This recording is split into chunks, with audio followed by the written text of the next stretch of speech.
one, fight. And that's the bottom line. And his kick is good. I need a weapon. You cannot escape. You forget 1,000 things every day. How about you make sure this is one of them? Here we go. It's time for the main event. So I'm looking at the Switch 2 edition of Breath of the Wild and Zelda, and I'm like, damn, man, it ain't even the complete edition, by the way. You still have to, if you want DLC for Breath of the Wild, you still have to buy the DLC. Like, let that sink in for a second. If you want this, it ain't even the complete edition. It's Zelda, for it. man. It's Zelda. It's not Zelda in the DLC. Wow. Man. Wow. Nintendo, in my opinion, here, you can't blame them because they're making their position clear here, and their position is pay us for everything. You know, some people in the chat section.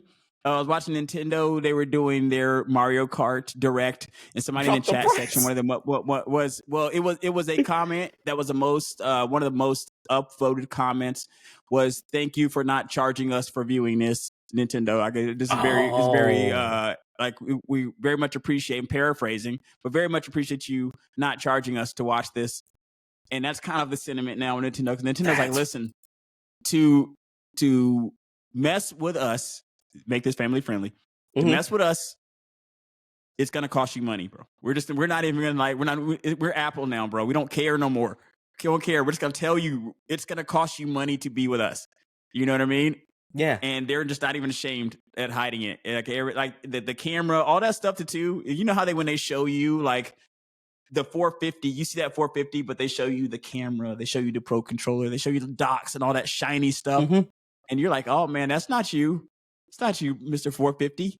That's about $800 worth of gear over there. Like, what? So it's like, it's at this point, that's kind of how it's coming across to me, man. Nintendo just doesn't care. The Nintendo Switch is going to be the Jordan release date where people are going to be mobbing each other for a Switch 2. Yeah, man. I got to ask you one question here. Who's got a bigger PR problem right now? Nintendo with the I guess the pricing of the console, the pricing of the games. You have, if you broke, we got the earlier editions of the Switch that you can buy.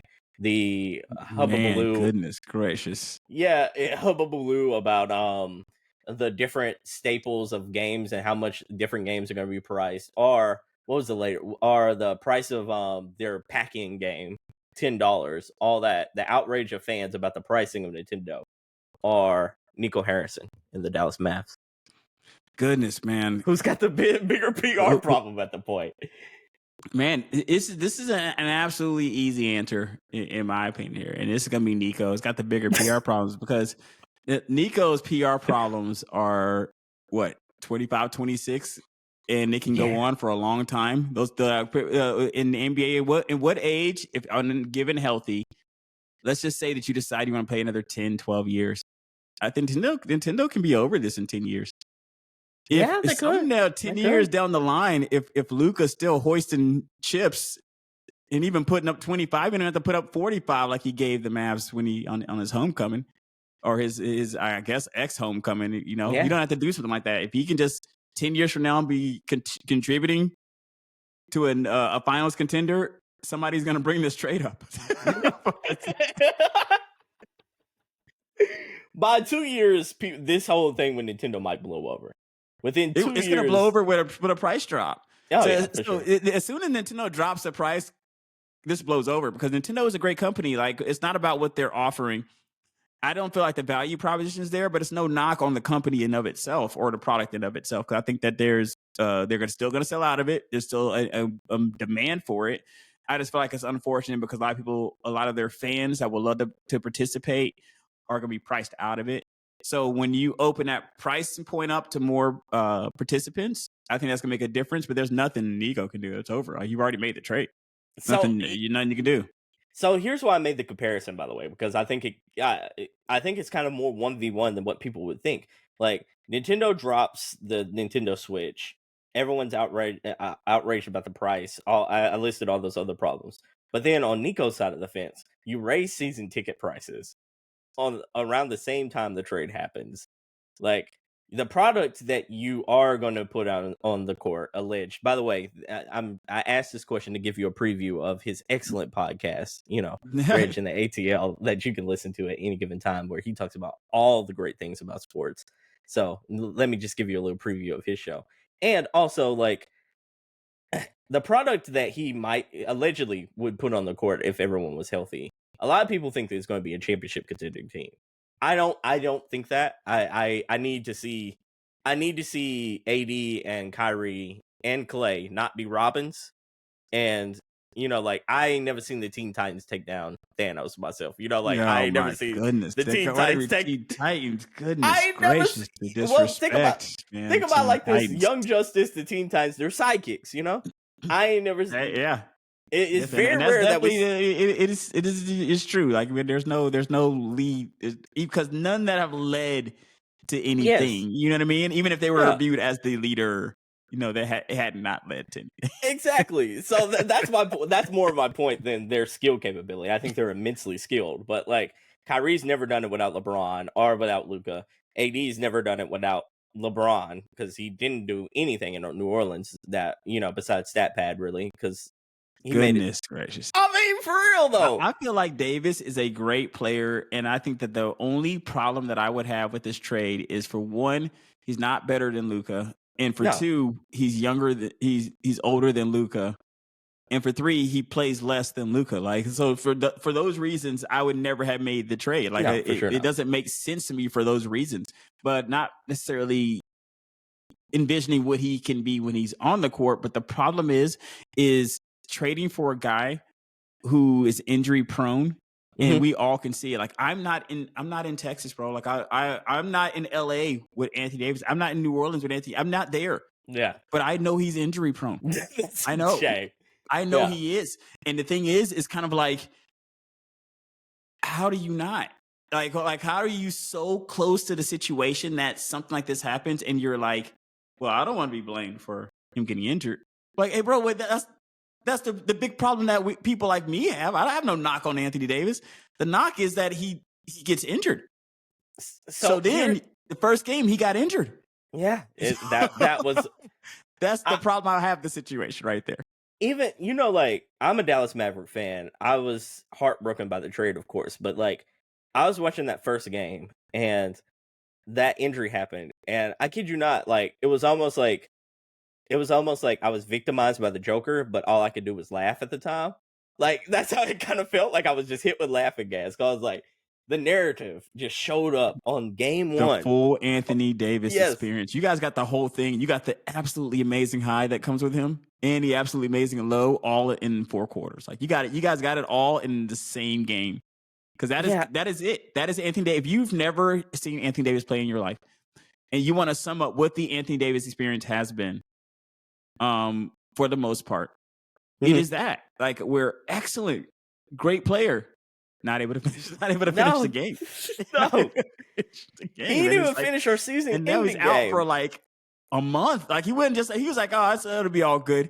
He was out for some weeks. Yes, 8 weeks. 8 weeks.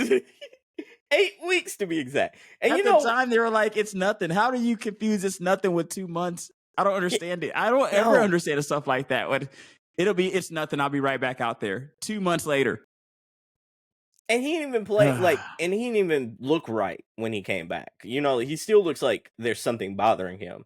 He left our playing game at the end of the end of the playing game, and with like 5 minutes to go, and he looked like his abductor strain was like acting up, and his calf was hurt. So I'm like, you had 2 kind of lingering issues there. Nico said in his press conference the other day that I'm gonna ask you about that Nico press conference, man. I definitely want to ask you about that, man. Yeah, go ahead. I'm so curious on your question on that one. So did you read some of the things that he said? Because Nico insists doubled down on it. So he's doubled down. So that I think that, if nothing else, the man has the courage of his convictions, because he is not. If you're a person that doesn't follow the Mavs and you think that he has been shaken or pushed off this spot, he is not. He still sounds like he would have traded Luka today. If it was up to him, he still would trade him again. He's holding on to this whole defense wins championships situation. How does that land for a Dallas Mavericks fan? Like he's saying he needs to do what's best for the team, not what's best for the fans or anybody else. Kind of, and he's a defense and he is hammering it home. And then that's one of the things that was written about this press conference was he kept reiterating that defense wins championships over and over and over again. So he's still hammering that point home. So it's almost like a drinking game over here, to where like when Nico Harrison says defense wins championships, you take a shot, because like it is, he says it so much and so often, and it's almost like it was a prepared statement that he's just had to like live by at that point. But like I think it's hard to swallow defense wins championships when you were, when you were 6 in defense preferential, points. When you went to the finals that year, you were rated 6 in the league at that point, even with the alleged guy who didn't play defense. So you were 6 in the league in the playoffs. You went to the finals. You lost against a team that I think, let's be honest, I think anyone in the league would have lost to that year. Like a Boston team that I think would have beaten anyone. Yes, absolutely. It's not like you saw that happen and felt like the better team lost. No, you know what I mean? Or a better team. You felt like the better team won. For sure. No, I think that year's Boston team would have beaten every team in the NBA that year, and also probably every team in the NBA this year. That year's, it was a good team, and things were clicking for sure. They're stacked. Their top 8 is just absolutely stacked, from Peyton Pritchard all the way to Jason Tatum. They're absolutely stacked in every position, and they're deep. I don't think Luka was the main problem of why we lost the finals that year. So it's hard to swallow defense for his championships, especially since you kept Kyrie. And Kyrie did not play well in the Western Conference Finals for the first 2 games, and then in the NBA Finals for the first 2 games, he didn't play well at all. Luka, it felt like Luka drug us to the Western Conference when we went to there. And then it also felt like he had a better roster this time around, but he was still the driving force of a slightly better roster that got you to the NBA Finals, that would have, against a team that would have beaten anyone else. And then you come back and you put defense wins championships, but you're a team based around Kyrie, Clay, this is post ACL injury Clay. So I'm like, he's not the same level of defender that he was in Golden State during his prime. Kyrie, who plays hard but has never been known as a staunch defender. He's never been Mike Conley. Right, that's not his game. Right, no, that's not his game. He's very much on the offensive end. So I'm like, you still have 2 defensive liabilities that you have to cover up for, but you're saying defense wins championships when your return back is Anthony Davis and Max Christie, who Max Christie is a very good player, but I don't think there's an 80 Max Christie package that shouldn't have included Austin Reeves and 3 first-round draft picks. Yeah, it should have been more than what it was tradable. Like it should not have even been possible. And another thing too is, I don't know if you've read the article that have been written very lately on ESPN, but there's another situation that came up very recently with Nico and Luka's camp in relation to the injuries, into feeling that his conditioning wasn't up to snuff, that he was kind of like saying that he had the wrist injury so that he can buy him more time for conditioning because he wasn't in shape, wanting him to fly out, I guess, with the team when he was about to, when he was trying to come off that injury. He wanted to fly out with the team. And according to this report, Lucas didn't want to, his team didn't want to. They want to stay in Dallas, say they would practice with the G League team locally, and try to get reps in and kind of recuperate in Dallas. And the next phone call that they got after that was him being traded. So I feel like, to me, reading that article, that some of this was personal. Like, maybe you do feel this stuff about defense. I'm not saying you don't, because I don't know your heart, but it feels like something as well, different as well, like disagreement. Like, hey, I just don't like you. Like, you know what I mean? Like, a little bit. Like, yo, I just don't like having you around. It's kind of like what it feels like. You know what I mean? I think it's a lot of that. I do think this was spearheaded by Nico, but Patrick Dumont had to sign off on it for sure. He deserves some of the blame too. Now, I don't he said think he didn't know it was going to be this bad. What do you think about that now that I have you here in front of me? What do you think about him saying, I didn't know it's going to be this bad? And also, Nico, one of Nico's massive mistakes he made in that press conference is him saying he had underestimated the love for Luka. I don't understand how you underestimate the love for Luka in Dallas. In Dallas, I don't understand how you underestimate the love for him there. But that is one of the things that Nico said, and Patrick Mons kind of echoed that. Or well, I think Nico said it afterwards. yeah. But Patrick Mons, if the reports are to be believed, saying like, "Hey, I didn't know this much smoke would have came with getting rid of Luka." With Patrick Dumont and the Adelson family, imagine buying. It's the equivalent of you buying a business. Say you bought an e-commerce business, or say you bought a shop, like from any type of merchandise shop that you listed, and then you decide just randomly to discontinue the top line product. But you find out later that was your best seller, and that people wanted to. That was the driving force of your business. You don't buy a business and discontinue your best seller. Like that's the equivalent there. And then like on the Nico side of the fence, it's you live in Dallas. You should know better. Like you should know that. Imagine in his prime if Kobe Bryant didn't request a trade, but just got traded away from the Los Angeles Lakers. Just got traded away. That's what this feels like. Imagine Jordan. That's what it is. Imagine Jordan before he won a title getting traded from the Bulls. Just didn't request one, by the way, but just imagine him getting traded from the Bulls, and you got back Sean Kemp. Oh, yikes. I feel like the shot at Anthony Davis, I feel like that was a shot at Anthony Davis. I love Sean you, Sean Kemp Kemp. is a good player, though. I like the Seahawks. Kemp. I love you, Sean Kemp. Come on, man. Like, there's no way Anthony Davis is so much a better player than Sean Kemp. But I do get what you're saying. And all right, how about Patrick Ewing then? Okay, there we go. Okay, all right. Okay. I mean, because then I think that because Patrick Ewing's a great Hall of Fame player. So but I think at the end of the day, you're right. Because even if that had happened with a young Patrick Ewing, it would have been smoke for New York fans. Like you see what I'm saying? Like no matter who your player is, Akeem Olajuwon, you name the person on any team. That's why this was such a crazy trade. Because when you name the person on any team, the thing that would go down with players of less caliber. Because the thing is about the Luka situation is you traded a guy that already got you back, that already got you to where you're saying you're trying to get to. So you traded a guy that you were just in the finals with in hopes that the new guy gets you to the finals. It's crazy. And that's absolutely crazy. And a new guy who's older, more injury prone, who hasn't proved that he can make it a single season without being injured. That also includes the postseason, without it being a shortened bubble season. Yeah.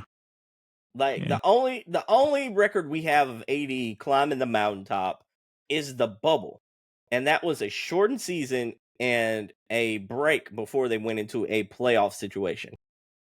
So we've never seen him have the whole grind and then the whole playoff grind afterwards. And I don't mean to have a knock on AD, but it's just like I feel like he's catching the smoke, though. I feel like he's gonna get the smoke, and I feel so bad for him because none of this is his fault. Like you just wake up and you're traded one day, and then now people have smoke for you. You just wake up and you're traded, and you're a legit good player. Like I think the Anthony Davis experience that the Mavs saw in the first half is that he was smashing. He was on his way to like a 50-20 game, or if he kept it up at the rate he was going, he was smashing.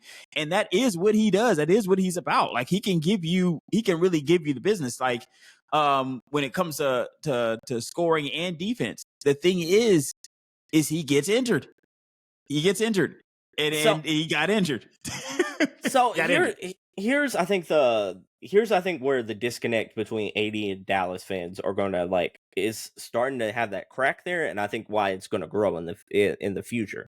It's like we admire the dog and the actual skill potential that AD brings to the table. I don't think it's a question of how talented this man is. I think it's we've had moments where the biggest spotlight was on you and you didn't show up like you needed to. Right. Imagine, or you don't even have to imagine. Look at the game where Luka came back to Dallas. That is the biggest game of our season, even bigger than the play-ins, because of all the situation around it. And you scored 13 points. 13 points. He's not as good as Luka, man. I mean, he's no Luka. He's no Luka, bro. Austin Reeves had more points than you, dog. Austin That's Reeves. That's the third best option. That used to be your teammate. That used to be little brother. That used to be little brother. 13. Austin Reeves came into your house, took off his shoes, put his foot on your coffee table, and told you to go make him a sandwich. Oh my god! And told you go make him a sandwich and put some chips on the plate. Austin Reeves big brothered you. I mean, it wasn't just maybe Luka. coming back too far from the injury. Is that what it is? You think it's coming back from the injury too quickly here? Like maybe. So, I feel like he feels like he's got something to prove here. Look at me. Look at all the smoke he's getting, Sebastian. You know he's got to be feeling like he's in the gym. Like, I got to get this. Like, there's no way in hell I'm gonna have them talking this. And he goes out there and breaks a leg or something. He goes out there and like sprains an ankle, like because he's trying so hard to prove the naysayers wrong. But I think that's where like I think he's going to get respect from NBA fans for that. I don't think he's going to get respect for Dallas fans in that because I don't think that's what we needed from him at that moment. Like we needed you like instead of you rushing back to try to kind of like in our eyes and in a lot of Dallas native eyes, it's like he's playing for that chip on his shoulder, but mostly he's playing for Nico too. The most hated villain in our city at the moment. You know what I mean? That's hilarious. Oh my god! So basically, any success that AD has would give Nico a win, and we cannot have that as a fan base. We cannot have this man Nico getting any win. So it's almost like we don't even want to win a championship with AD because then that gives the most hated man a win to say, look what happened. I was able to win a championship. If the championship is we won in Dallas, y'all won it without Nico, right? You want him gone first, right? We want him gone, but it's also like AD, like we came to the terms what the season was going to be like 2 weeks, 3 weeks after the Luka trade. Like AD's out, Kyrie gets hurt with the ACL. Like AD, we respect what you're trying to do. You trying to like be a soldier, but pull back, like end the season for yourself instead of like trying to give us a little sneak peek or trying to prove something to naysayers and such as that. Like we could have got a better draft pick. And historically speaking for Dallas, even though we probably weren't going to get Cooper Flagg or anything like that or be in the hunt, we had a better chance of landing another Derek Lively type of player. Not saying that was the big, but in that same situation when Luka first got Kyrie, they didn't make the playoffs. They ended up quote unquote tanking the rest of the season. We ended up getting Derek Lively, which was perfect for our situation, and it helped us get a top 12 draft pick. And now because of how hard he played and how hard the team played towards the back end, and let's face it, how bad the Phoenix Suns were, more so than how hard the Dallas Mavericks played at that point. Like we hurt ourselves in the future just to prove a point in the present. And that point didn't really come across as strong as it probably should have when your point came across against the Kings, who, let's face it, were falling apart towards the end of the season. Like after the Fox trade, they were never the same again. Right. Yeah. I don't think once that happened. I mean, they got Levine there now. Yeah. I think it was they've been fighting, but once you see players that are the best players, the marquee players on teams go, it's kind of like a foregone conclusion. I think that people think they're going to be tanking or so, or at least just not making a serious run at anything. And not only that, I was like, I think, give me 1 second. My wife texts me and asks me what I want to eat. And I'm like, we have a thing here called Whopper Wednesday. Oh, very nice, man. Yeah. Very nice. Because I think today is Wednesday. Yeah, today be Wednesday, dog. So I'm getting that one. Today be Wednesday, dog. So I actually, like every once in a while we'll do Whopper Wednesday where you get like a Burger King Whopper, fries, and a drink, and it's all $5. And she's very nice, man. She works in the office. We'll get 3 of those. There's only 2 of us, but we'll get 3. And so nice. I'm like, it's called splurging, man. I mean, when you got we got a deal like that going, Yeah, so every once in a while we'll do that. But going back to the point though, like AD's biggest games after the trade happened was Houston, where he played for 2.5 quarters, got hurt. He had against your Hawks, which, I don't want to throw shade here, but I don't think that's like a No, we're juggernaut. terrible. No, Yeah, no, I was no, like, so no, we're terrible. We're sub 500, man. That's not side. I keep it. I'm a homer, but I'm a realistic homer. yeah. You know what I mean? So I mean, you get it though. So I'm like, against your Hawks, who are a young team who's also trying to go through growing pains, who in the middle of trying to decide whether or not they want to blow it up or whether or not they want to get another piece for their star player. And then you got the Kings, who are basically 3 or 4 years ago Bulls team, just volume 2, with older players and older variations of a Bulls team that didn't work the first go around. So I'm like, that's AD's 3 biggest games of the season for us, where he showed up and had over 20 points and a double. And the rest of those games, to no fault of his own, he was playing through injury for a lot of those. But for the rest of those games, 13 points, 16 points, 18 points, 9 points, 6 points. In the biggest game of Is the there season, anything he can do 13 points. in your way, in your view? Is there anything that he can do? Like, he can go out of his way and do? Could he score? Would he have to score like a quadruple double for an entire season? Like, what would the guy have to do to even begin? Not to necessarily say to change hearts and minds, because that doesn't happen overnight, but to at least start to turn the Titanic, or not the Titanic, because it's definitely Titanic looking what it looks like now. Yeah. But turn the ship around, so to speak. It's like a big tanker, oil tanker. You try and turn this thing around. What does he have to do to at least start to turn it around? I think this is the only part where I probably agree with Nico. Like, winning does cure all. And I do think, I think if he starts to put up good numbers against above 500 teams, I think that's a different story. How long does he have to do that for?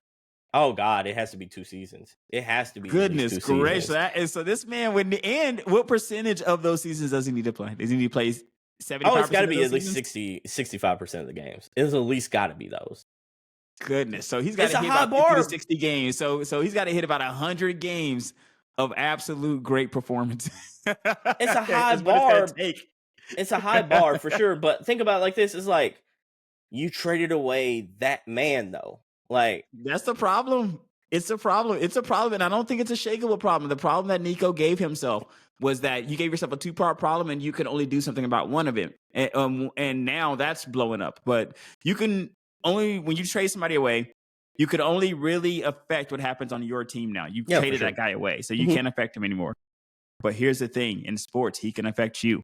Yeah. And if he goes out there and he balls for the rest of his career, you're going to be tied to it. For the rest of his, he can be balling at 25, balling at 27, balling at 28, balling at 38 for the rest of your career. And if he retires balling, it's your entire life, bro. Yeah. It's your life. It's your life now. You know what I mean? That it's going to affect you. So even if your team does well, you have to hold serve. Like, you're going to have to be able to keep up with him. Like, if you're not keeping up with the other guy, and it's a dual. This is why it's a dual problem, right? Yeah, and the fact that you just scored 13. It's also the fact that the guy scored 45. That boy scored 45 and then put 3 shots on your head in your building. Like, that's a problem for you. It's a problem for you. Did you see the 3 where he shot over Anthony Davis? Did the step back 3 over AD in his face? Bro, it wasn't. They got a picture of it. They got a picture of it. I've seen a picture of it, man. And the thing is, it's like, yo, I feel bad for AD, because I'm like, yo, here's the thing. Luka's just always been better than that. It's not your fault, AD. Like, Luka's just a better player. Like, Luka's a special player. Luka was a better player than you last year. Luka's just always been a better player than you. So it's almost like somebody getting traded, like, for Michael Jordan or Kobe, these other examples. Well, then the other person goes to other place and it's still Michael or Kobe. Like, they're just a better player than you. So they're going to go out there and still be a better player than you. And it's just more embarrassing when you got to go face to face with them. And it's more embarrassing when it's in your house, like, or in their old crib. It's like the new man situation, you know what I mean? You just leveled, and you got to show them that you leveled down, bro. Like, no, I got to show you guys. It doesn't also help. The one reason why, like, I pivoted a second ago, like 10 minutes ago, to the New York example, when I mentioned more like Patrick Ewing for MJ. Imagine MJ going from Chicago, which is a big market, but to one of the biggest markets in all of basketball too, where if he has that same level of success that he, historically had, imagine if he only won 2 championships instead of 6. He's a legend. Man. Legend for that city. Game. He'll become a legend in the entire game because of the market too, because it'll be so amplified. And He'll think become a legend in the game. Yeah, Luca just went to the second, like arguably the second biggest market though. Yeah, outside of New York, Correct. he went to LA. So I'm like, Correct. They everything's need no amplified. help, man. They need No, no help. I don't understand that either because teams like Dallas do need that help. They do need that help. If you're a team and you're like Milwaukee, you do need that help. You do need to hope that you can hold on to home drafted yeah, superstar talent. You know what I mean? Because these cities lose out to the LAs and Miami's and New York's of the world when free agency comes around routinely. So it's kind of like you don't need to just give it away, like because clearly everybody's exactly. going to LA anyway. So you just gave them away to LA, and you're not a super large market team, and you gave it away for a guy that's not going to be there the same amount of time that you just gave away. You see what I'm saying? It just doesn't add up to me in any shape, form, or fashion. Maybe it takes 2 championships for people to forgive, but I do think that if y'all start to win, though, people will. The I heat think it dies dies down a down. little. I think it dies down for sure. But like, I do think for one, I think Charles Barkley's comments this week were like one of the best advices he gave anyone ever. Like Nico just needs to stop doing press conferences for a while. Just like stop, just chill, and like here's Nico's saving grace in the city of Dallas. Cowboys are going to be bad this year. Cowboys are going to be god awful this year. Goodness gracious, god awful. Are you thinking like 2-3 wins? What do you mean god awful? I Like, think I think six, I think 6 wins tops. I do think 6 wins wins. tops. Would you guys win? How many games did you guys win last year? I'm an Eagles fan, so I'm like, yeah, there's that. But I'm behind him and in the that's got to lines be because I live even in better. Dallas. That's got to be even better though, like for you though, because I mean you're able to stick it to the locality there. If you're I'm married that's to a a Cowboys rivalry. fan, I mean so. you can't. I don't know if you can really call it even a rivalry. Can you really call it that? I mean, Not being not honest in with recent ourselves. memory. Not in recent memory. But no, like so. But as a person who's married to a Cowboys fan and who also lives in Dallas, like I am ingrained to the Dallas news and all that kind of stuff. I listen to all the sports Mm. news channels here. So like Dallas hasn't gotten any better. They're bloated on a lot of their positions. They paid a lot of their skill position players a lot of money. The Dak A lot of Prescott's, the money, CD man. Lambs. Yeah, absolutely. Michael Parsons is up, by the way, to get paid They're gonna next, pay him. They're and they gonna pay him. got to. Yeah, So I'm like, absolutely. and everyone else in your division is going to get better. Like Eagles got a little worse this offseason. They had But the even a shit. little worse is way better than Dallas. I mean, let's just keep it a Exactly. buck at this point in time. Exactly. Washington's going to be a monster though for years to come. They got a franchise level quarterback. All they have skill positions now. They just need to fluff out a little more of That's what will worry me right the there. core. If anything, is seeing just how much better. Because you always think that the last couple of years, you guys have been used to dealing like, okay, we're going to have to deal with Philadelphia. That's just a problem. We're going to have to deal with that from a Cowboy standpoint. But then if you're kind of like from a Cowboy standpoint, I don't know if you looked at Washington the same way. But now you're like, we got to deal with Jalen and Jaden. Like, we got to deal with 2 guys now. Yes, that's a problem. That's just problems you don't want. And it could be a case where they deal with Shedeur on top of that. Yeah, the Giants could get happening, Shedeur. and if the Giants end up getting good, then that just becomes only because the Cowboys, I think they're okay, but they hold serve that it's such a mid team, such a mad team. Yeah, and they pay a lot to be a mad team. I think that's what elevates their situation. Is it the Dallas Cowboys? So the spotlight on them being meh is more. Mm-hmm. You know what I mean? Yeah, if they were like if they were like the Jacksonville or something, they'd float under the radar. Not really so much discussed, but a lot of people see this mad team being discussed.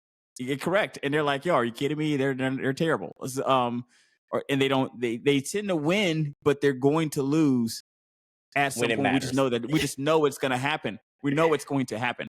So until something changes there, I don't know. You're kind of being rewarded for being bad, kind of like the Knicks were for a while. When the Knicks, the top market team, you can look at the evaluations of how the value when they were terrible back then. Even when Isaiah Thomas was there running things, and they were terrible, they were still the most the valuable team.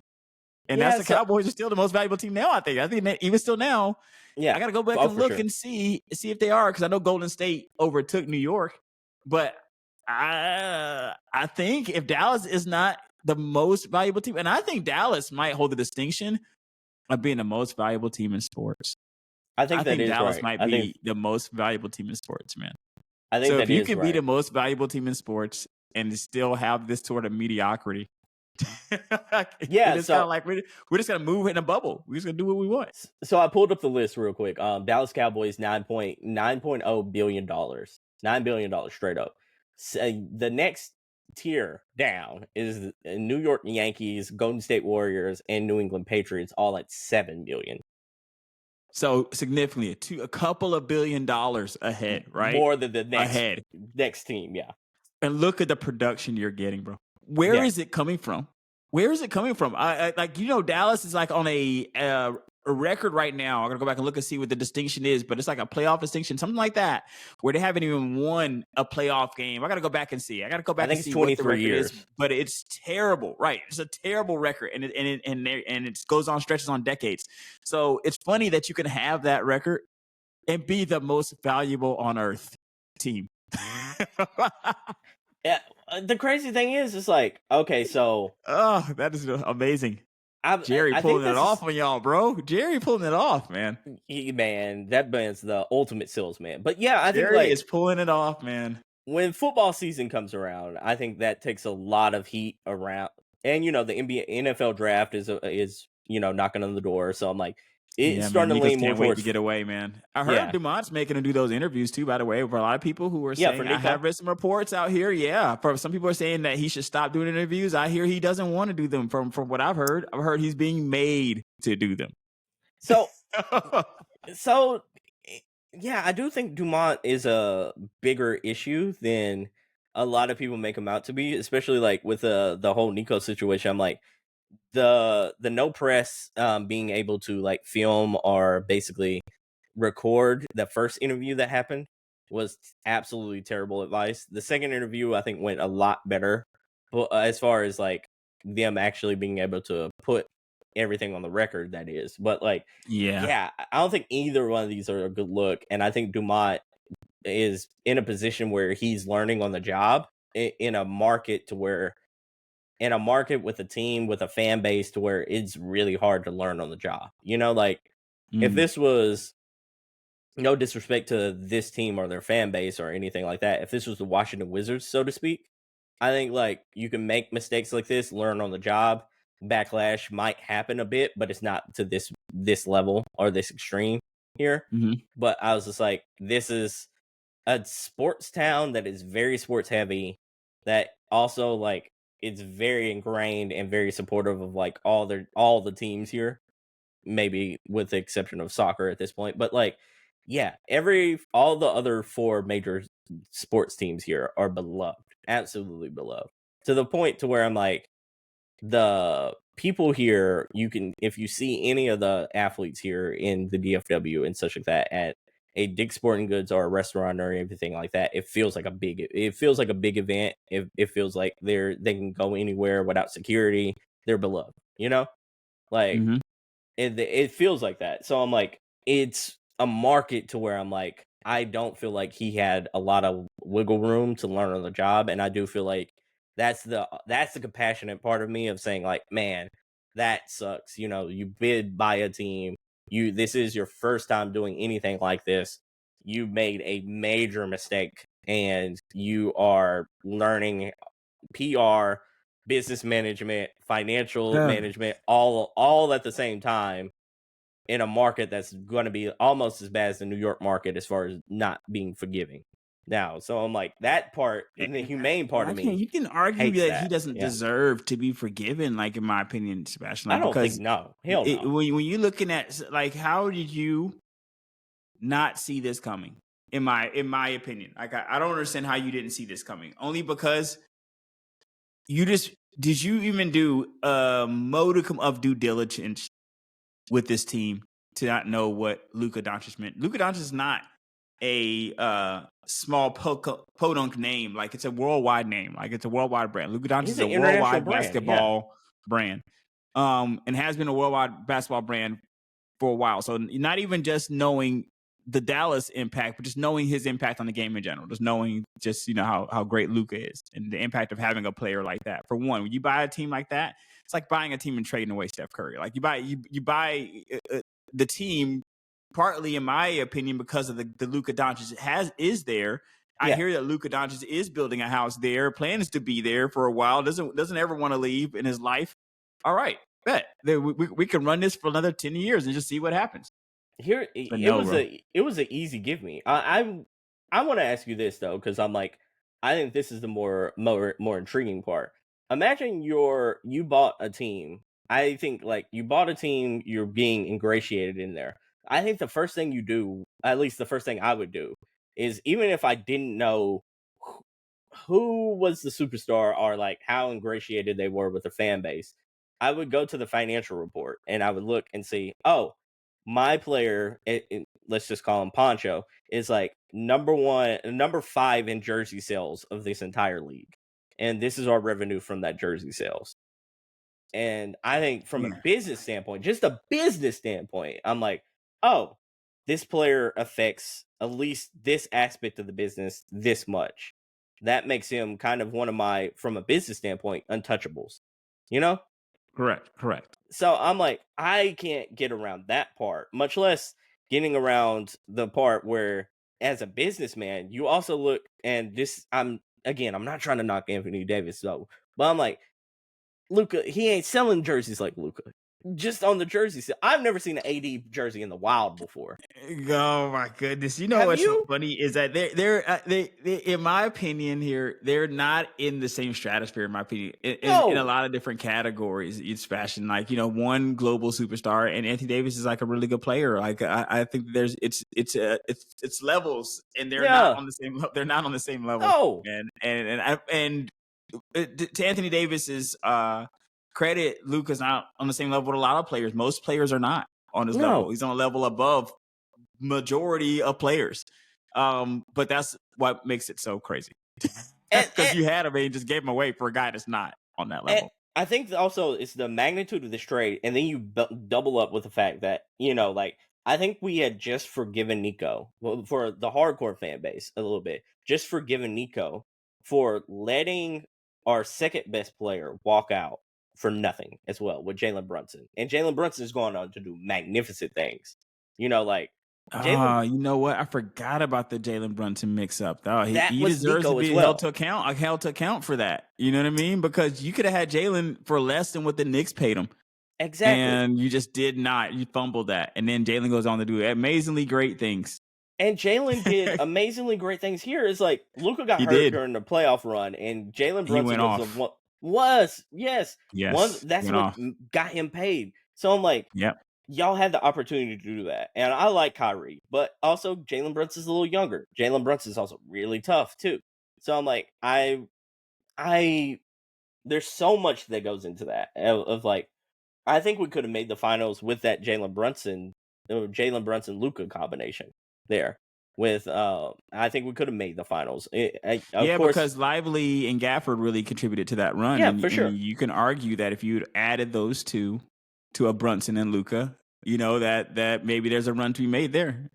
I don't think we would have won that finals again. I don't think anyone would have beaten Boston that year. I don't think Jalen Brunson and Luka are still getting past that depth that Boston had. But I still think and like experience, but there's a depth of experience there with Boston as well. Yeah, so I'm like, but I think like the point I was making is that Nico had let that man go for nothing. He makes this daring trade, which a lot was criticized at the time, but he deserves credit for it, of bringing Kyrie in after all that goes down. It didn't work out initially, but after that offseason came, that's when we made the run. But yeah, so I'm like, he was on thin ice after after all that was happening, and then he makes swing after swing after swing, because the PJ trade was looked at with a little bit of skepticism as well at the time. That turned out to be beneficial. So it's like every time he makes something good happen I for think us. that's one of the reasons that he's surviving, because of stuff like that. That's where he got the keys to the kingdom, so to speak, is those trades that worked. Yeah. You know what I mean? So you made 2 great trades that worked, but then I'm like, but I don't know if it outweighs your legacy downfalls either. Even from Not the now. Nike days. With Steph, I was like, with Steph, man, I'm talking about like, I think Nico's a risky man, and I think like with high risk becomes high reward. I really do believe that. But I'm like, I think this man needed a circle around him to where like he's not the only voice in the room that's not a yes man or a sycophant or something like that. I think like smart people always have a cabinet around them, a cabinet that would kind of even if they didn't necessarily like your ideas, you can bounce ideas off of them. They can say yay or nay. I don't think Nico had that around. I think this is a situation where a man had almost unlimited power and he had an idea in his head and a vendetta against a main player, and this is what came about. Because if not, you shop that man. You shop that man around. You at least Man, that open it up part to the is league. strange too. This is so it's multifaceted. It's got so many depths to it, and one of those depths is that. And what's interesting is it just seems like just such a personal problem. Like it seems maybe there is some basketball legitimacy to this. I don't know where it is because I think Luka offsets some of those deficiencies in other ways, but it seems like it's just more to it than that. It just seems to me that you just didn't like the guy and you wanted the guy gone. Now, let's say looking at it from Nico's standpoint, let's say that you got a Luka and he's a superstar of the team. He can kind of do what he wants, and he's a trendsetter of the team. So if he says, "Hey, we want a Krispy Kreme and donuts in the locker room all the time," and then Nico says no, and Luka says, "F you, Yeah. I score 30 points a night." Krispy Kreme donuts in the locker room, bro. And then who the other players are going to follow? Let's crack those donuts open. Yeah, You know for what I mean? sure. Let's go ahead and maybe let's say that this is happening. I'm not even saying this is what happened here, but let's say that you have a player like this. Is there ever any amount of behavior you think you would take off that player, or is it kind of just like you score what you score? So we'll take whatever from you. Like if you say, "Hey, fly home with us," I'm like, "Nah, bro, I'm taking my home. I'm doing whatever I want." Like how much of that would you tolerate off a player before you're like, "All right, I think this I is just an want you interesting. gone for the locker room"? I think this is an interesting question because I think like this is also indicative of like a part of the reason why this was magnified is the history of the Mavericks. Exactly, like too. Think about how many superstars that they've had, legit superstars that were transcendent franchise guys. Dirk is the end all be all. That's it. You know, like Yeah, I was gonna say it's not a long thought. no, it's Dirk not. Nowitzki. It's There it Dirk. is. But There it think about is. Absolutely. that's it. So I'm like, you're a superstar, and think about in the history of as long as we've been watching basketball, the narrative around the Mavericks is that there's Dirk, and then they've always had trouble getting people to the market. They've always had trouble signing big name free agents. That's been Oh man, I wonder what that looks like in Dallas. Because when you're in Dallas, because this is a legit problem here. yeah, for sure. When you're in Dallas, from a Dallas standpoint, because at least being in Atlanta still will attract some people because it's still Atlanta has Yeah, for sure. some flair there too. It still attracts some people, but it's no match for like an LA or something No, like that. no. You know what I mean? So if you have, what does that feel like? What does that feel like? Because it's like when that free agent goes up, and that free agent may visit our markets, right? They may visit Atlanta, they may visit Dallas, but we know that they're not hoping. This is not their first choice. They're going to other markets and everything. Even in your own state, going to Houston, like even in your own state, you know what I mean? So it's kind of like, how does that feel? Because you just got a transcendent one too. Not only a free agent, you had a transcendent free. Like you had a guy there. So you know what I mean? I think like as we're having this conversation, you see how amplified everything is too. Because like for 15 years plus, the narrative has always been Dallas can't attract big free name free agents, especially like in our basketball side of the fence. Dallas, like the Cowboys, is a different story. It's America's team, Yeah, different for story sure. there. But then like, Absolutely. okay, so in the Mavs side of the fence, we miss out on Dwight Howard. Dwight Howard decides he wants to go to LA. We miss out on Kevin Durant during the Kevin Durant blockbuster when we actually had cap room for Kevin Durant to make that move from OKC to maybe a Dallas as opposed to a Golden State. We had room for LeBron during both of LeBron's transitions. We had enough cap room to make moves for Melo. We missed out on Melo as well. We had enough cap room to where we had so many superstars that we missed out on. It almost became attractive to where Nick Platoon, no shade to him, he's an excellent player, Oh, he might Oh, sign here. man. He might sign Like, here. we started to deal with the guys that we'll take anybody. Yeah, but I mean, anybody that has a name now is amplified. You know what I mean? Now you that's get the what I guy we're mean? going after. Absolutely, 100%. Yes. Yeah, so I Yeah. mean, that's and no shade to Nick. I mean, a marvelous 3-and-D player back in the day, but like, Yeah, for sure. yeah, Nick's out there. I heard, saw Nick. I think he went to the Clippers now, or where is yeah, he was playing in the playoffs. I think currently. yeah. He's playing. So I said back in the day, that's messed up. But Right, he's still out there. but yeah, so going back to the original premise here, like, and so like all that's going on. We're having trouble attracting big name free agents, even when we have cap room for them and such as that. This is a not a big market, but as far as like like LA or New York and such like that, but it's a big market. Like I would probably say on the same level as Atlanta with no state income taxes. You know, we have no state income. That's very taxes. attractive in of Yeah. itself. Absolutely, especially and the we athletes that give up so much of it. You know what I mean? Think about like all the players that come here usually come here over the heel. Like we get Vince Carter after Vince. Same. Yeah. I know what that's about. after Vince Carter, it's Vince Yeah, Carter. You no know, so doubt. I'm like, and we then usually, literally we got Vince Carter, so that's I literally know what Yeah. that about. Literally, we had him here. so you get it completely. Yes, absolutely. We always get the players after they're usually out of their prime is a polite way of saying it. So I'm like, we usually get those type of free agents, and they're usually out of their prime, or they've had a major injury, and that's usually the free agents we name. That's why it was like it wasn't a surprise when we got Klay Thompson. Of like, oh, we got Klay, we got him for 3 years, and I'm like, oh, he just coming off a major injury. He also had a terrible performance in the play-in tournament.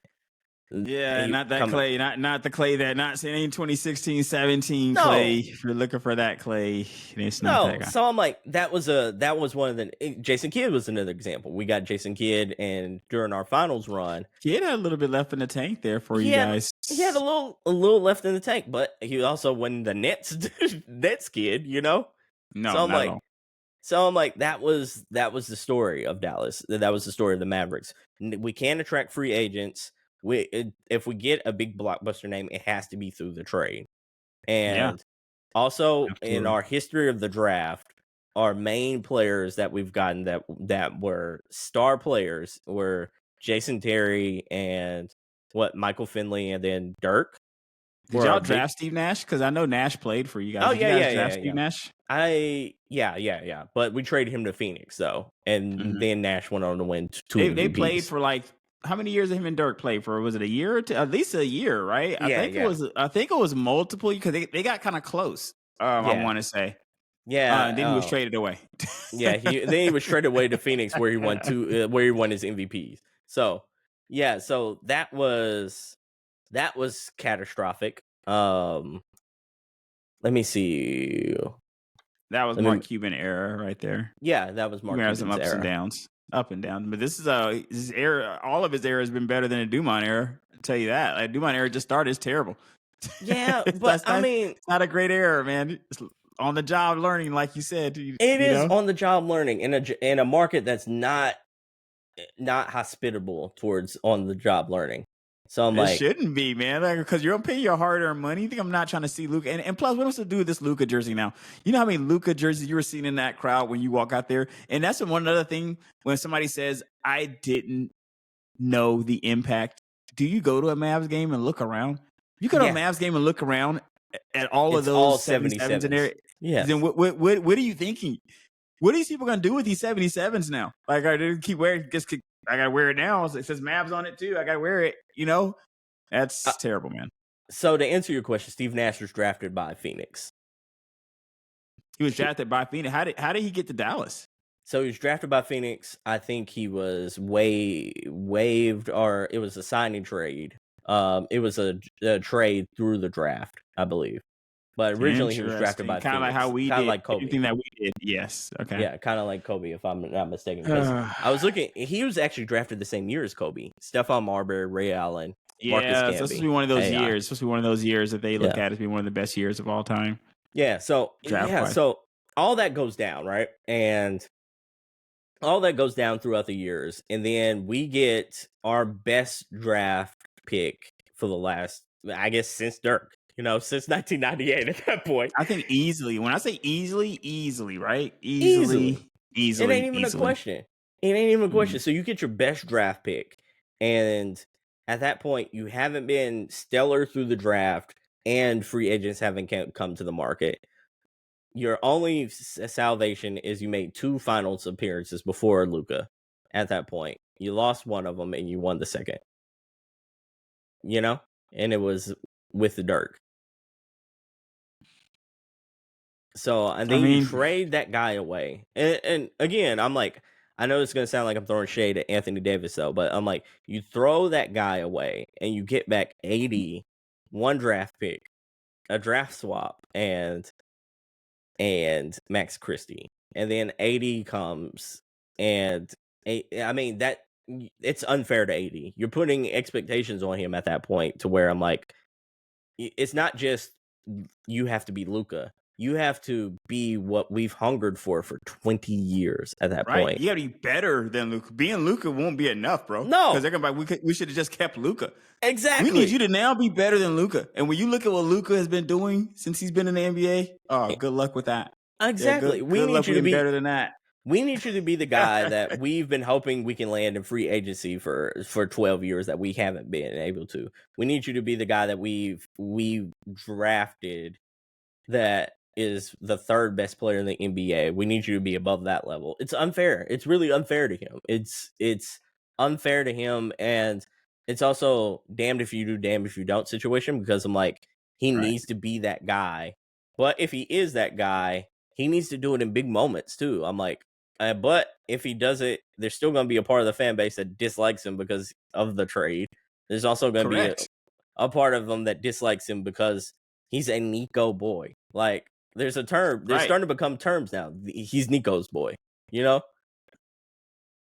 Oh man, I don't like it only because it's like, yo, there's nothing he can do special. I don't think, sometimes it's kind of like the stepdad or the new dad or a new boyfriend, or you're stepping in for dad or a stepdad, and they love their dad, and no matter what you do, bro, you can buy them cars, bro. You're not their dad. You're not the guy they used to like, or their ex-boyfriend, or the person that you don't even know, the person you step in to try to be.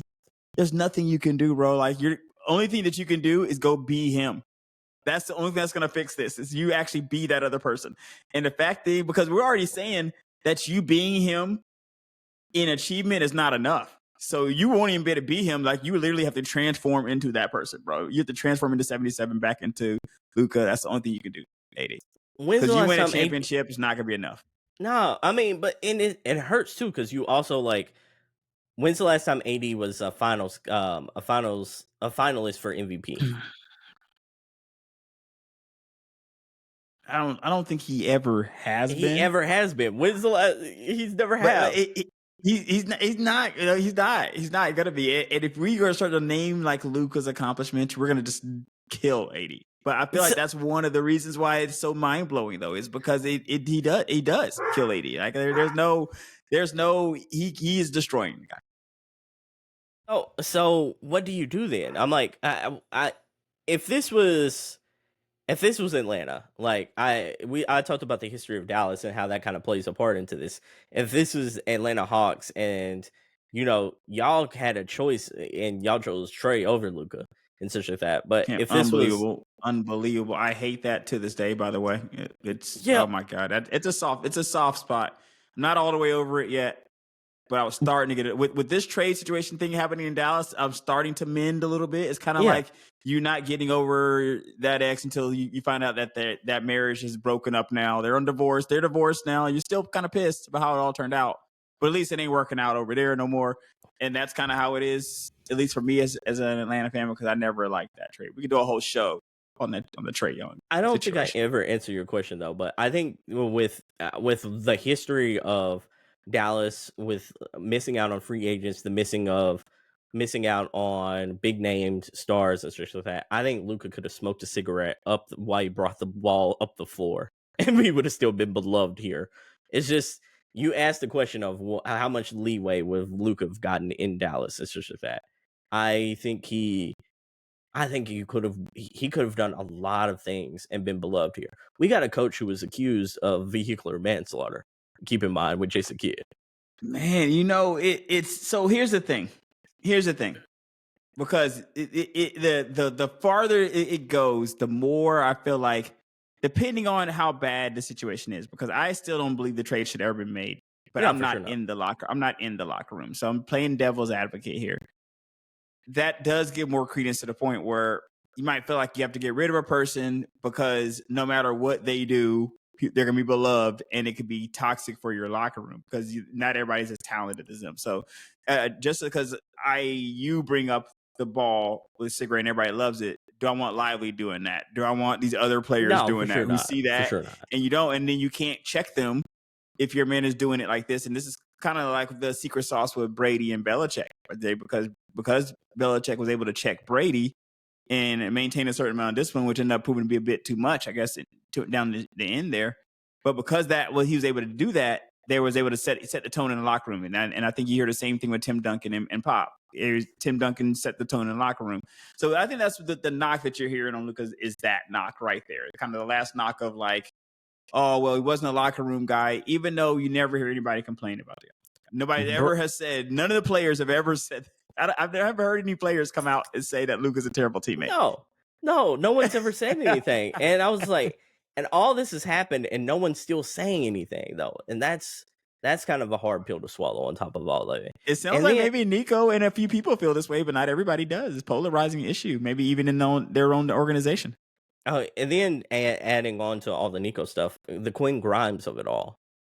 Quinn Grimes getting traded to Philly and just dropping 40. Balling, man. 40 pieces. Balling. And I was just like, and then he trades away our pieces. He trades away our star, and he gets back. He gets back AD. He gets back Max Christie, and then we also, our biggest problem is who's going to facilitate to any of these people. Like Kyrie's not a natural born facilitator. Like he's not a guy I'm looking at who's going to average 9 to 10 assists per game. You know what I mean? And Kyrie's going to be hurt into the calendar season. I want to say, when did Kyrie get hurt? Kyrie, was it this year? Was it? Was it in 25 calendar year? They're predicting January, if not the All-Star break of next year is when he'll be back. That's what the early predictions are. That is just depressing. That is depressing as a Mavs fan. That's depressing, man. What a depressing year. Basketball for Mavs. What are you gonna do? Invest in Spencer Dinwiddie as like your point guard for? No, it is over, man. It is over. Like until you understand something about the NBA, we all know this, and this is why the Mavs fans are so mad. You need a guy. You need a guy, man. You need a guy, and you at least need to have a guy, and you had the guy, right? You got rid of him, and you kind of gave him away. You really did. And then I'm like, all of our draft capital, we have 2 draft picks for this year and next year, and then all of our next draft capital, our next draft pick is 2031 after that point because of this trade. So I'm like, you can't even hit the rebuild. You can't even hit the rebuild unless you give up AD, unless you give up sign and trade AD. Sign and trade Kyrie. So I'm like, it would almost be better. I think a lot of us would have actually stomached this trade a little bit more had we traded him to Brooklyn and gotten 7 draft picks from him, because at least the future looks bright, you know. Now, and now you don't have that. Like that's the thing. You took away the immediate and the future hope. No, and then you could also make the argument that like when this happened to OKC, when PG got traded and such like that, they got a cascade of treasure picks through the picks that later became a juggernaut with OKC. The same thing happened with the Boston Celtics. Like they traded the big 3, got all these draft picks that later became Tatum, Brown, you name them, you know? So I'm like, we don't have that at this point. All of our future is tied up into an experiment that is tied to KD, AD, not KD. Don't get me started on that, please, God, no. Kyrie, AD, Clay, and then now a Lively coming back from a broken foot that might need surgery this summer. PJ, and some other pieces around us, Max Christie and some other dogs. So what's the temperature there in Dallas in reality? Like you say something like that. The thing about Atlanta was with us, we have been kind of floundering for a couple years here, so it's not a surprise. Like there's no earth shattering situation here with us, and actually we're actually pleasantly surprised. Risha Shea is not a bum, so we're happy with that. And then with Dyson Daniels too, we're happy. So we're actually seeing some progression here, some For sure. lights on here. Y'all actually got some prospects, so some prospects, correct. And when you're looking at from how honest is the fan base being with themselves at this point? Because when you're looking, I don't know what Nico sees here. I think it's complete. It's kind of delusional, because what you're doing is you're imagining a healthy team. That's what you're doing. You're imagining a healthy team for two guys that aren't historically healthy. So is the fan base realistic about looking at their prospect here? And what are you guys hoping for here? Are you guys hoping for maybe a play-in appearance? Because it doesn't look good. I'm going to tell you right now, on paper, right now, especially, it does not look good. Because these kids are getting younger and healthier, and they like teams like the Thunder. Those are kids. They're not going anywhere. Those are kids, bro. You know what I mean? And look at where they're at. Look how they're playing. So it's like, how do you see something that happening and being like, let me run my guys out here? I don't. I think that's the part of the problem. Like there's like 5 layers to the fandom. There's the doomsday layers, like, oh god, this franchise doomed. It's the curse of the Bambino. We're probably gonna be bad for the next 80 years. There's the there's the other side of the fandom to where like there's the optimist, the extreme optimist, to where they're like, hey, let this team get healthy, and I kind of see Nico's vision here. I kind of see at least Nico's vision of what the team is going to be. Like this team on paper, they think could be a top 3, top 4 team in the West. You know what I mean? Like those are the two extremes. Then in the middle there's I think like the savvy people on the savvy optimists are like, hey, let's see if how this works out, and maybe we can do some trades this off season or this season after we show that we look at least decently and such like that, and maybe we can get out of this situation. Maybe if like AD starts the season, we can move and starts the season off hot, because he does have little hot spurts to where like he gets on these 3-week runs. The thought is to trade him while he's hot, though, right? Yes, though, yeah. To trade him while he's hot. Trade him while he's hot, or there's some extremes to where they're like, there's still some of those people who are in the middle of like, hey, we can actually make a run. Let's trade some of our depth and get KD. And maybe KD. Okay. All right. Here we go. By the way, I'm just telling you. Is there a prevailing thought that adding KD to this team? Okay, so for one, if you're in these smaller markets, as we've just argued before, we're all lucky to get a KD. I mean, no matter where, sure. and this fits the timeline, like we said, after you've been in the league for like 20 years, like it fits that timeline of coming to our market of teams. But the problem is, and KD even spoke on this himself, one of the reasons why he didn't go to Golden State, a lot of people thought it was because of Draymond, and he went on Draymond's show and said this. He said, when you trade for a guy like me, it's a big deal in the sense of you got to trade away all your depth for me. Like you got to trade. It affects your team. And he was like, it affects the money. He was like, it's a big deal. If I come to your team, it's a big deal. And he's not lying. It is a big deal. It's team changing getting players like that because of all the guys you got. Look at what happened to Phoenix. They had to trade away Bridges and Cam Johnson, all those people. They had to trade away to accommodate Chris Paul, KD coming in. You know what I mean? So it's like you be careful. This is be careful what you wish for. Only because when I look at a team like Dallas, I just don't see their solution to their. I feel like it's better for them to go into super tank mode. And I hate to say it like this because the fan base will be. This is kind of I think what they're feeling now. Is wait for another Luka. Like you gotta hope another Luka comes along. Like you gotta tank and hope to draft another Luka, a Cooper Flag type player, somebody that you can draft that makes you start the process over again. You know what I mean? Because right now you're just getting older and guys who just all had injuries. Like, and you know what those old teams are, Sebastian? They're expensive. They're really expensive. These old teams are expensive, man. And if I'm not gonna be performing, at least I'm not paying out the behind for a team that's not performing. Imagine if you're so in our situation. Imagine if Atlanta Hawks get the first lottery pick, and y'all are so gracious enough to be in that position. Now, y'all's GM I think is a little more savvy than our He GM just at the got moment. fired. He Yeah. just got fired, bro. Just Oh, yesterday. really?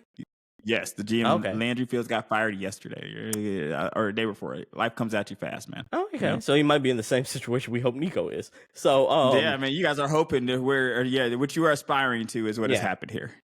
Yeah, so imagine the new GM comes in and the new GM comes. He's graced with the first pick of this draft.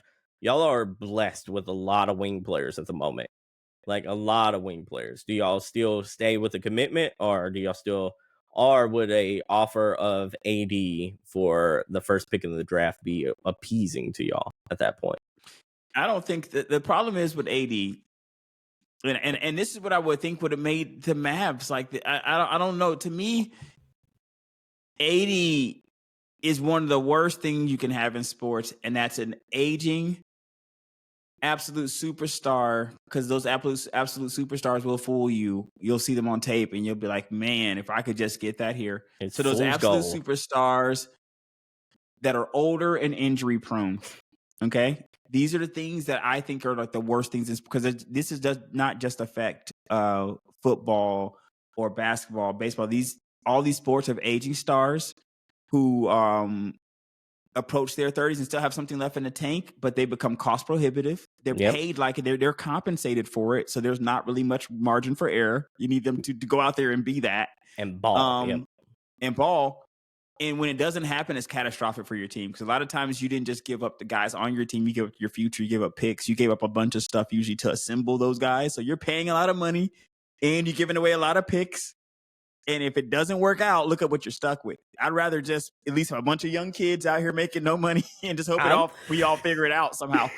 I'd rather be in Brooklyn's situation right now, where I feel like Brooklyn has a lot of young kids, and yeah, some go out there and play, man, and whatever happens, happens. No stress. You're just, you're trying to put together the best team, but you don't have the Suns type situation, right? Where you do have a KD, a Booker, and a Beal, and everybody's looking at you like, hey, they're looking at this payroll and they're saying, hey, man, these wins don't match this payroll here.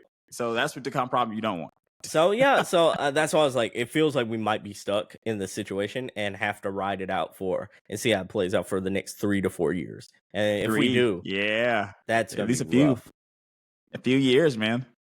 That's what it could work out. It could work out for you, man. Well, man, I've had you on the hook for a while, man. Thank you so much for doing this, by the way. Hey, man. It's been fun. It's been fun. Time flies by, when I can talk the sports and talk the games and get a chance to crap on Nintendo about this terrible decision. No lie about that. Nintendo, that's where things went off the rail. We were about to get off the show and everything was done. We were about to wrap up. We had one more thing to talk about. And then Nintendo got brought up, and then we talked like another hour or so. Yeah, for sure. It just snowballed from there.